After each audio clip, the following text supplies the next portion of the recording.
మీరు చేసే జాబ్లో 3 నుంచి 5 గంటలు నిలబడుతున్నారా? లేదు, మేము చేసే జాబ్లో 4 గంటల నుంచి 6 గంటలు కూర్చొని చేస్తున్నామంటారా? అయితే ఖచ్చితంగా ఈ రీల్ ఎండే వరకు చూడండి. అతి ఏది మంచిది కాదంటారు కదా. కూర్చొని చేసే జాబ్ అయినా, నిల్చొని చేసే జాబ్ అయినా కొన్ని కాంప్లికేషన్స్ వస్తున్నాయి. ఎస్పెషల్లీ కాళ్ళ నొప్పులు.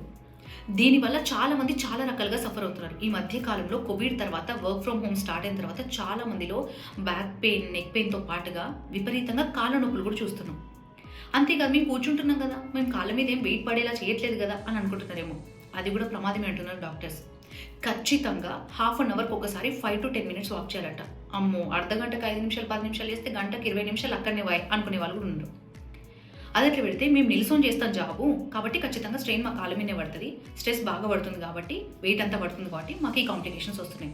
ఒకటి జెనెటికల్ ప్రాబ్లం అయితే, 2 లైఫ్ స్టైల్ మోడిఫికేషన్స్ మస్ట్గా చేసుకోవాలంటున్నారు. చాలామంది 3 to 5 hours నిల్చుంటారు వాళ్ళ జాబ్స్లో. లైక్ షాపింగ్ మాల్స్లో అవ్వచ్చు, ఎయిర్పోర్ట్లో అవ్వచ్చు, కండక్టర్స్ అవ్వచ్చు, ఇట్లా రకరకాల జాబ్ చేసే వాళ్ళు చాలామంది నిలబడతారు. ఇట్లా నిలబడడం వల్ల థ్రాంబోసిస్ వ్యాధి వస్తుందట. రక్తం గడ్డగట్టే అవకాశాలు ఉంటాయంట. దీన్ని నెగ్లెక్ట్ చేస్తే హార్ట్ అటాక్ వచ్చే ఛాన్సెస్ కూడా ఉంటాయట. అదేంటి కాళ్ళకు గుండెకి సంబంధం ఏంది అనుకునేటోళ్ళు లేకపోలేదు. మీ నర్వ్ సిస్టమ్ డ్యామేజ్ అవుతుందట. సో ఇట్లాంటి కాంప్లికేషన్స్ ఏమున్నా కూడా మీకు కాళ్ళ నొప్పులు రాగానే డాక్టర్ని కన్సల్ట్ అయ్యి డూస్ అండ్ డోంట్స్ తెలుసుకోవాలి.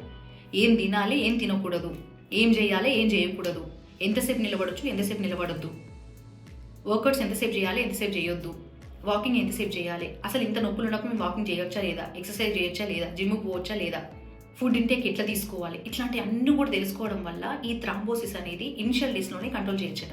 విన్నారు కదా, ఎవరైతే ఎక్కువ కూర్చునే జాబ్ చేస్తారో, ఎక్కువ నిలబడే జాబ్ చేస్తారో వాళ్ళకు తప్పకుండా ఈ రీల్ని షేర్ చేయండి.